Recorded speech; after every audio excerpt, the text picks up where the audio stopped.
స్కీముల అమల్లో రాజకీయ జోక్యం వద్దు అంటూ ఉప ముఖ్యమంత్రి పవన్ కళ్యాణ్ స్పష్టం చేశారు. 2028లోగా ప్రతి ఇంటికి కొళాయి నీరు ఇస్తాం, కూలీల వేతనాలు వెంటనే వచ్చేలా కేంద్రం దృష్టికి తీసుకెళ్దాం, విద్యార్థుల అన్నీ నేర్చుకుంటాను, అధికారులు బోధించాలి అంటూ చెప్పారు. దాంతోపాటు ఉద్యాన పంటల అభివృద్ధిపై తన మొదటి సంతకం చేశారు. నేడు అమరావతి నిర్మాణాల సందర్శనకు చంద్రబాబు నాయుడు వెళ్ళబోతూ ఉన్నారు. గత 5 ఏళ్లుగా అమరావతి నిర్మాణంలో ఎలాంటి పురోగతి లేకపోగా ఆ ప్రాంతం అంతా ఒక రకమైన దారుణమైన పరిస్థితుల్ని మనం చూసాం. ఏ రకంగా అక్కడ పరిస్థితులు ఉన్నాయో దాన్ని 1 by 1 జంగిల్ క్లియరెన్స్ అంతా కూడా చేసేశారు. ఇప్పుడు నిర్మాణాల అమలుకు అడుగులు వేస్తోన్న పరిస్థితి. చకచక ఈ 5 ఏళ్ల కాలంలో అమరావతి నిర్మాణాన్ని పూర్తి చేసేలా చంద్రబాబు నాయుడు సర్కార్ అడుగులు వేస్తోంది. ప్రజావేదిక నుంచి పర్యటన ప్రారంభించబోతూ ఉన్నారు. 2019లో జగన్మోహన్ రెడ్డి ముఖ్యమంత్రి అయిన తర్వాత ఫస్ట్ అక్కడ ఒక సమీక్ష పెట్టి డిమాలిష్ చేసిన వేదిక ప్రజావేదిక. ఆ ప్రజావేదిక నుంచి చంద్రబాబు నాయుడు ఈ పర్యటన ప్రారంభించబోతూ ఉన్నారు. ఇక మార్పు మొదలైంది. భారీగా ఐఏఎస్ల బదిలీ జరిగింది. జగన్మోహన్ రెడ్డితో కలిసి అంటకాగిన కొంతమంది అధికారుల్ని తప్పించారు ఇన్ ద సెన్స్ వాళ్లను జీఏడీకి రిపోర్ట్ చేయాలని ఆదేశించారు. 21 మందికి స్థానచలనం, వివాదాస్పద అధికారులపై వేటు పడింది. జీఏడీలో రిపోర్ట్ చేయాలని శ్రీలక్ష్మి, రజత్ భార్గవ, ప్రవీణ్ ప్రకాష్, మురళీధర్ రెడ్డిలకు ఆదేశాలు వెళ్లాయి. వివేక్ యాదవ్, హరి జవహర్ లాల్లకు పోస్టింగ్ ఇవ్వలేదు. గోపాలకృష్ణ ద్వివేది, ప్రవీణ్ కుమార్లకు కీలక బాధ్యతల్ని అప్పగించారు. సాయి ప్రసాద్కు జల వనరుల శాఖను అప్పగించారు. సిఆర్డీఏ కమిషనర్గా మళ్ళీ కాటమనేని భాస్కర్ను నియమించారు. ఇక డీజీపీని కూడా మార్చారు. డీజీపీగా ద్వారకా తిరుమలరావును ఎంపిక చేశారు. సీనియారిటీని దృష్టిలో పెట్టుకుని ఆయనకు అవకాశం కల్పించారు. ఇక పయ్యావుల కేశవ్ శాసనసభ వ్యవహారాల మంత్రి బాధ్యతలు చేపట్టారు. సభలో స్వపక్షమైన విపక్షమైన మేమే, అర్థవంతమైన చర్చలు జరగాలని కోరుకుంటూ ఉన్నాం. అర్థవంతమైన చర్చలే అసెంబ్లీలో జరుగుతాయి. జగన్ కూడా అసెంబ్లీకి వచ్చి ఈ చర్చల్లో పాల్గొంటారని ఆశిస్తున్నామంటూ కామెంట్ చేశారు. ఇక జగన్పై భయంతోనే నాకు ఓటు వేయలేదు అంటూ ఉన్నారు వైఎస్ షర్మిల.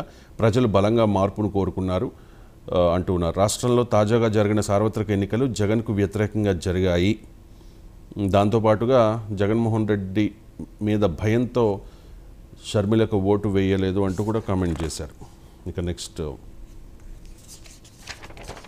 కిషన్ రెడ్డి చాలా అంశాలకు సంబంధించి క్లారిటీ ఇచ్చే ప్రయత్నం చేశారు. ముఖ్యంగా జగన్ నిర్లక్ష్యం వల్లే పోలవరం పూర్తి కాలేదు అంటూ ఆరోపణలు చేశారు. కేంద్రం సహకారం అందించింది 2019 నుంచి 2024 వరకు. కానీ రాష్ట్ర ప్రభుత్వం నిర్లక్ష్యం వహించింది. జగన్ నిర్లక్ష్యం వహించారు కాబట్టి పోలవరం పూర్తి కాలేదంటూ ఆరోపణలు చేశారు.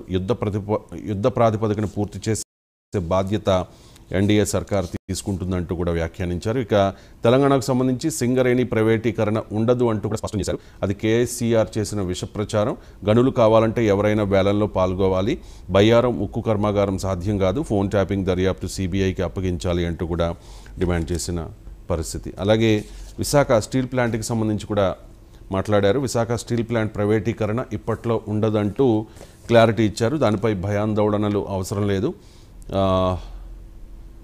అంటూ ఒక క్లారిటీ ఇచ్చే ప్రయత్నం చేశారు. ఇక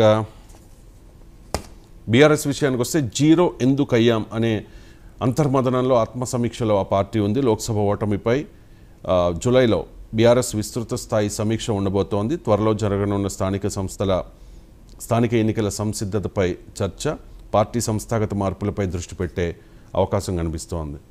తాజాగా జరిగిన అసెంబ్లీ ఎన్నికల్లో 39 స్థానాలకు మాత్రమే బీఆర్ఎస్ పార్టీ పరిమితమైంది. ఆ తర్వాత కంటోన్మెంట్ సీటును కూడా కోల్పోయిన పరిస్థితి. ఇక లోక్సభ ఎన్నికల్లో అయితే జీరో పెర్ఫార్మెన్స్. సో ఆ పార్టీని ఏ రకంగా మళ్ళీ పుంజుకునేలా చేయాలి అనే దానిపై బీఆర్ఎస్ నాయకత్వం దృష్టి సారించిన వార్త. ఇక త్వరలో మంత్రివర్గ విస్తరణ ఉండే అవకాశం ఉంది. ఇది తెలంగాణకు సంబంధించిన వార్త. 4 చోటు దక్కే అవకాశం. మరో 2 స్థానాలపై త్వరలో నిర్ణయం ఉంటుంది. ఇప్పటికే అధిష్టానంతో చర్చించారు రేవంత్ రెడ్డి.